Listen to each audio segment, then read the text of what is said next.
So without further ado, I'd like to introduce our guest today. We have Lawrence Chubak, who is with Modern Agra, and Rory Gooderham, which with CMG. So Lawrence Chubak is an account manager with Modern Niagara. He has been with Modern Niagara for about 21 years. He specializes in costing, tasking, and implementation of preventative maintenance in services of new builds and original base buildings and service solutions.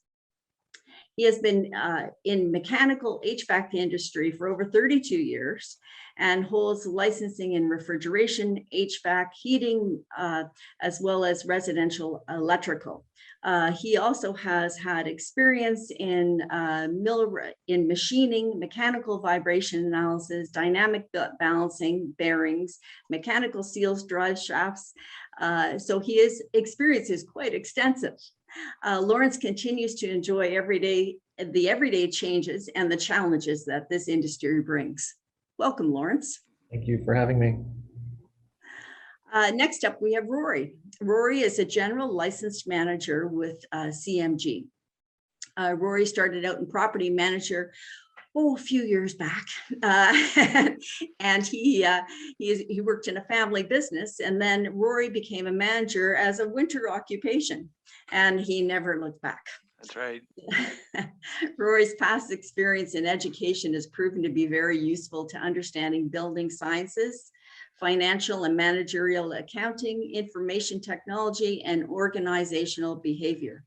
He has been managing condominiums for over 20 years. He specializes in high-rise condominiums, and that's where he has found that the diversity of situations that arise and the range of interests and the abilities of owners and directors ensures that the days are never dull.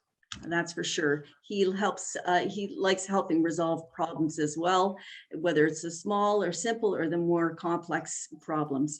Welcome, Rory. Thank you. All right. Well, thank you again, both gentlemen, for joining us today. We will get right into our discussion today. This part one of our session focused on maintaining common spaces, fitness centers, elevators, as well as discussions about vaccine policies and condominium corporations. Today's webinar will focus more on air quality and common spaces. We will be discussing filtration, ventilation, and HVAC systems. We will also be discussing inspection and maintenance of these systems too.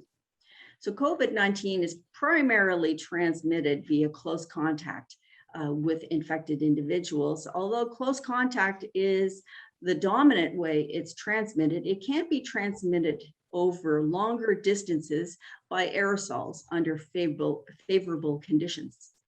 The risk is increased in crowded, inadequately ventilated indoor spaces.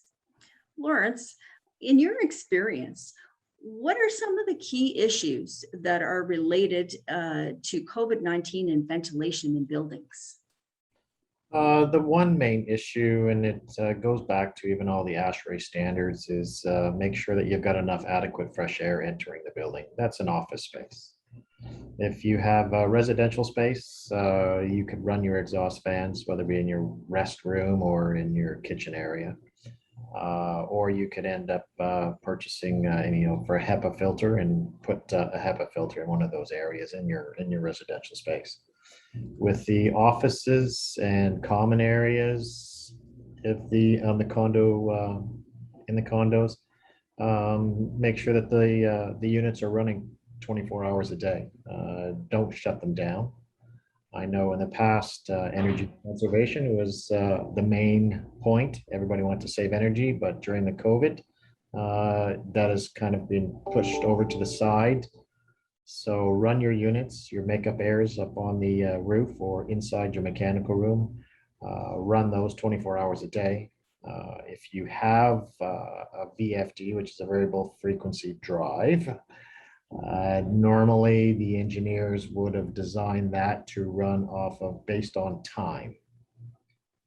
Time meaning that the occupants would be would leave, let's say at 6 o'clock in the morning to go to work, the unit would start ramping herself down at around, let's say 9 o'clock a.m.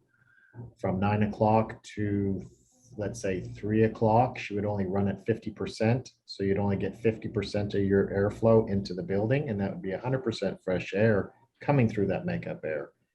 Then at around 3:01, the makeup air will start to ramp itself back up to 100% until about, let's say 8 or 9 o'clock in the evening, sometimes maybe till 10, depending on when the occupants are getting home from work or from activities after work. And then around, let's say 10 o'clock, I'll use that time, it'll ramp itself back down again till 6 o'clock in the morning. The filters in those makeup airs, they can leave those as either a media type or as your MERV 8 filters. That's fine, depending on what your contractor wishes for you to have or which is best, especially whatever air it is bringing in from outside, whether you have a lot of construction. So you may want to filter those particles out even more at that point in time. You can also, if you do have smells in the area, you can also purchase pleated filters with a charcoal spray on them. The charcoal spray will eliminate any smells that are being carried from the air into the building. That does work. I can speak from experience on that. There was a wood burning smell from a certain company, and it did eliminate any of those smells entering the condo. Okay, interesting. So over to you, Rory. So in your buildings that you manage, what are some of the precautions or adjustments that you have taken in light of COVID? Okay, so when we first started talking about this topic, we thought reopening would be fairly easygoing and well progressed, but we know this is happening, it's unavoidable, and we have to proceed cautiously. So I'd like to first say that I've been very fortunate to be able to work with boards that have been proactive. They understand the steps that need to be taken. We've been working together since this started with volunteers, other residents, to make appropriate decisions. And I think that this is true for most properties in town, with a few minor exceptions. Ottawa is also in good condition with respect to vaccinations, and generally true with residents in condo buildings. So I think we're all in good shape. And we can reopen safely if we're doing this properly. Now, every property has many different situations. There's really no one set way of doing things. So when we're looking at what to do, I think some sort of informal risk assessment should be done. Residents' activities, things such as, are residents leaving the building daily to go to work or to volunteer? Are they frontline workers working from home? Are they retired? What's the age range of our people? Are they younger, going out a lot, or are they older people that are actually staying home? And are they traveling out of the country frequently? And then lastly, are they respecting masking and distancing requirements? With a review of that, this guides decision making, and amenities can reopen, and in some cases, boards may feel that they cannot and they should remain closed. So what we need to do is follow public health guidelines, government restrictions as much as possible. Now, condominiums are not public property and they're not subject to these requirements explicitly, but they are a good guide for condo boards to follow. So boards should follow pretty well public health guidelines. The thing not to do though, is overstep them. If the guideline is to keep the swimming pool closed, And as it was in the spring, it's not a good idea to open it up with the thought that it's private and you can do that. I think it's also important to have regular communications, newsletters, notices, signs. And when you're having some compliance issues, make some individual phone calls, letters, and emails to residents. When we have compliance issues, masking, it's normally somebody's forgetting. It's very rare, actually, that I've encountered people that are just refusing to wear masks. Mostly it's, oops, sorry, I forgot. But the reminders are important. And having volunteers out to help monitor swimming pools, exercise room is also really important. Mhm. In terms of maintenance, when this started initially, the emphasis was on disinfecting high touch surfaces multiple times a day. At this point, many of the properties, including all of mine, have returned to normal high level cleaning. We still want all those surfaces cleaned regularly. But we've added sanitizing stations in all the entrances in various locations where there's traffic. We ask people to use them and we find that they are. And that means that we can take a step back from disinfecting and it's really just cleaning. However, I think this is about risk. And so individual boards should make their own decisions. If they feel that their residents are not behaving properly, they might want to continue, multiple times a day wash downs. It's all based on risk.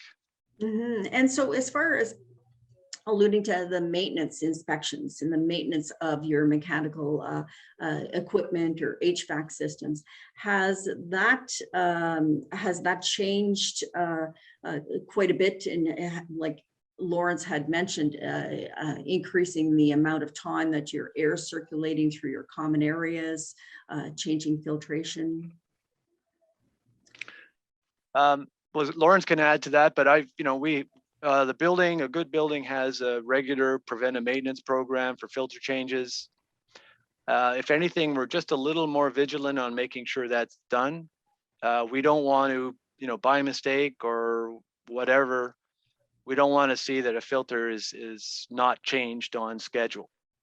And if anything, we're a little worried we should change it more often, but it hasn't been an issue in a building where we've got a good maintenance contractor. Okay, and so Lawrence, if one of our viewers is from a building, an aging building, an older building that has an older HVAC system, let's say, and so what are some of the steps that could be taken? Because your recommendations, are they more towards a newer system, or is this just a common recommendations across the board for whether your system is older or newer? Are there any steps that could be taken for an aging HVAC system or a building? Well, for ones that don't have the makeup airs or don't have a newer type system, such as, let's say, a water-cooled AC system that's hooked up to the rest of the base building, it is recommended that they do use a HEPA filter within the space, something that can take care of 600, 900 square feet. Unfortunately, you can't get the fresh air into those spaces, but you can surely filter out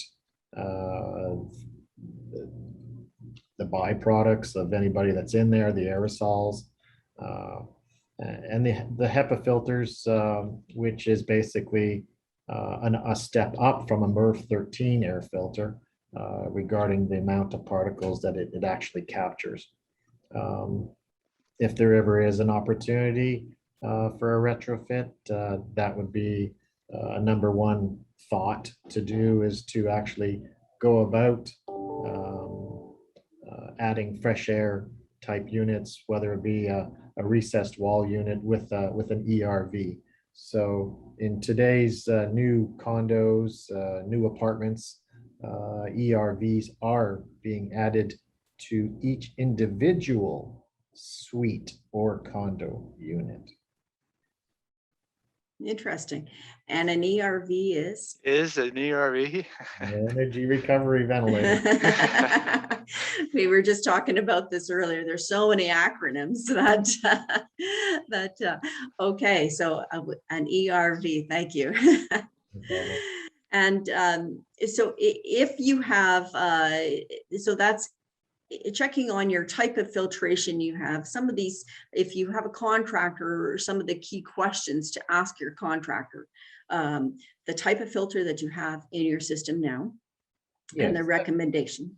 Yes, for sure. Type of filter you have in there. What I do, or what I had done in the past, and what I recommend for mechanics that I take care of, is to date those filters, make sure that there's dates on them, so that, you know, you have a building operator can check the dates as to when the last time that it was actually replaced. And the efficiency of a filter.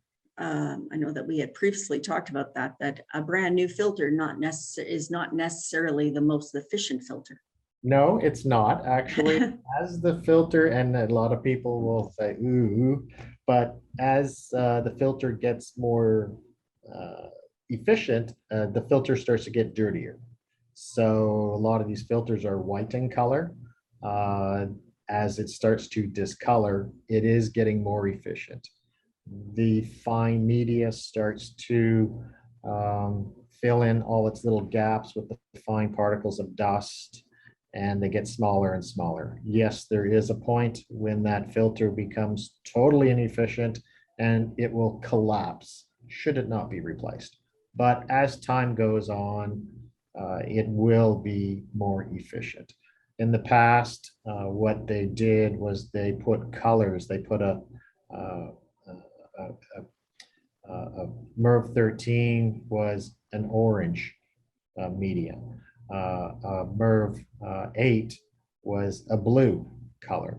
They've done away with all those dyes now, and they've more or less just gone to a white type media. Okay, and is there a rule of thumb for how, I guess it's almost seasonal, how often you would change those filters? Again, it depends on the area that it's servicing. So, I mean, if you have a makeup air and it is doing 100% fresh air, you can get away with quarterly. By the end of that quarter, yes, that filter is pretty full. If you're in the wintertime, that pleated MERV 8 filter will plug up with snow and ice, and you will end up having problems with your unit. So normally when we come to the winter time, we will go and put in like a screen style filter, so that if we do get this freezing rain or heavy wet snow and it does get drawn into the filters, it will plug up the filters. But if you go to a screen style or a light media type, the unit will still run and function properly and not trip off on a limit, a safety. Okay, and when you were introducing fresh air into common areas, what is the recommended turnover of fresh air or percentage of fresh air that you should be introducing into a common area, let's say a hallway or a lobby? Well, the lobby and the hallway, it'll all be equal. So whether you have a 6-story or whether you have a 2-story, all that will be balanced out before the building opens. Should the building have airflow problems from, let's say, the 6th floor down to the ground floor, then another contractor should be called in to verify the airflow at all, where all the grills are. That's about all that you can really do. You're looking for amount of airflow required in a space. Rule of thumb for residentially is 1 CFM, which is cubic feet per minute, per square foot in a residential space. And about the recommended air change rate. The air change rate, again, that depends.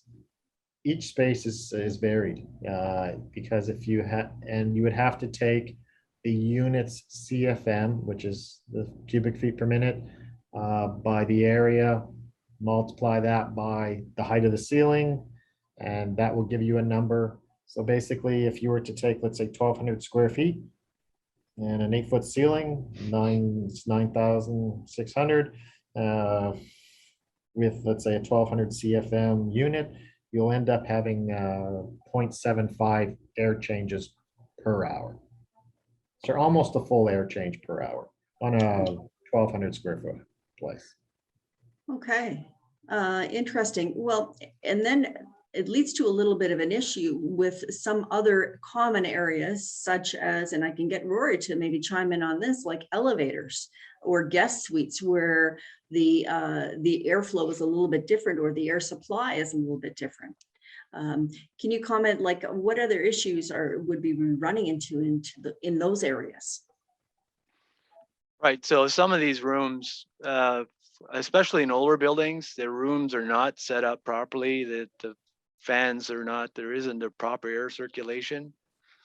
So as Lawrence was saying, putting in some additional measures to keep the air clean. Fitness rooms, squash courts, libraries, games rooms, a party room, and the guest suites, they all have their own challenges. In particular, I was just going to say, in particular, like elevators we were talking about. Yeah, so my concern, we were talking about this just before we started, is that an elevator, it's a very small space. There, initially, and it's still in place, that only one in a car, one person in a car per time. The concern was that the fans are not adequate, but Lawrence has pointed out rightly that when the door opens, if you have proper airflow in the common air in the hallways, that you sort of get a fresh air that way. Again, I think it's an individual choice. If you're comfortable with having more than one in an elevator, that's okay. But if you're not, then wait for the next one. Elevators have always been a priority for cleaning prior to the pandemic, and still, and afterwards. So I think for the most part, you're comfortable that that it's clean when you're going into the elevator. And should you wish to make any changes to your elevator, or if you want to get your exhaust fan checked, or see about what supply you have, what steps does a directors or a manager have to take in order to make those changes or inquiries about their elevators? So with respect to an elevator, many directors know that you can't do anything without consulting the elevator maintenance contractor. Rules are very strict on what can be done and who does it. So if the fan is an issue, and we think probably not in most cases, but if you want to replace something like a fan, you have to start with your elevator maintenance contractor. Okay, there's nothing really that we could take upon ourselves without involving the elevator maintenance contractor, for sure. So Lawrence, with as far as private homes go, I know that we've talked about HVAC systems in buildings and filtration in buildings, but do you have any recommendations about if within your own private home, whether it's a condominium in a high rise or a townhouse condominium, what can viewers do to take precautions, or to do the extra steps to filter air in private homes? Well, you can always upgrade your own filter. I mean, whether you buy them at Home Depot, or whether you buy them at Canadian Tire or Rona or BMR, you can always upgrade those filters, or you can get them from Amazon or from wherever you're buying your filters. Or you can call a contractor, a residential contractor, and he'll come in and he'll upgrade your filter, or he'll upgrade the thickness of your filter or the surface area of your filter. In my home, I upgraded from a 1-inch, and I had an old air cleaner, so I took out the air cleaner and I went to a 4-inch, just a MERV 8 4-inch, but it allows those pleats, which are basically a zigzag, like a V, if you were to stretch that out, which is an accordion, you'll have a larger surface area. So that surface area will, take more of that air. You won't have to change it as often. On a 4-inch filter, you could leave it in for a full year cycle, right through from summer to spring to the next following year. In my daughter's room, she has asthma, so basically what I did is I purchased a high-end filter, which is a Dyson product, but I also purchased a charcoal filter. It takes away some of the smells, but I actually had left the door closed, and she went to work, and I just went into her room to open up the window to get some air exchange going on, and it sterilized the air. It was a total different smell from what the house was to compare to her room. Interesting. It actually did change the smell of the air. Oh, very interesting. I thought maybe she had left something in the room. It wasn't something that was, stale or a garbagey smell. It actually smelled like you went into an operating room or a dental office. It smelled sterile. It was different. I didn't experience that before. Isn't that very interesting? So there are a few different options and alternatives to filtering the air just within your own home. Yes, there Interesting. In the chat, I have put in a link to Public Health Ontario, and there was a publication that came out for HVAC systems in buildings that is quite informative as well. So please, to our viewers, if you'd like to jot down that link, it's to Ottawa or Public Health Ontario. And it's COVID-19 HVAC systems in buildings, and it's definitely an interesting read. Gentlemen, do either of you gentlemen have any parting last comments as far as recommendations for on this topic this afternoon? For myself, if you're doing your due diligence with your own unit in your own space, if property management's doing its own due diligence, the contractor as well, and keeping things updated, keeping things clean, making sure that panels are on properly and not bypassing air. It's important. And it's just basic housekeeping, basically, for the HVAC. Yeah, I agree. It's really, we've done fairly well through the pandemic with keeping the building clean. And so good management is just just carry on, maybe even do a little better. With respect to, various rooms in the building, especially in older buildings where you've got an old fitness room that the air has been stale in there for years and years. Some people don't use it because of that reason. Pandemic is perhaps an opportunity to upgrade air quality throughout the building, and that will be a benefit for years to come. It's not something you have to do just for now. It's a benefit for years to come. That is a good point, Rory. Now is the time to focus on some of those upgrades, if your budget allows for it, of course, and take the opportunity to do that. I'd like to take this opportunity to thank both you gentlemen for attending today and participating in this discussion. It is very relevant, and I think moving forward, it just brings it to the forefront even more so. And we would also like to thank our attendees for joining today, this two-part webinar series. There will be a brief survey that will be emailed to all attendees, and it's most appreciated if you could provide some comments or suggestions. The CMG webinar series in October will be the human factor. Our industry expert guests will include representatives from the Ottawa Police Department, Council on Aging, as well as a professional mediator. We will be discussing what are some of the supports that we could offer or these organizations that could offer within your community. So be sure to join us. It's a 3-part webinar in October. The CMG is proud and honored to serve the board and the owners in our communities. And I'd like to thank everyone for joining today, and have a good rest of your day. Take care. Thank you very much. Thank you. Thank you. Bye-bye. Bye.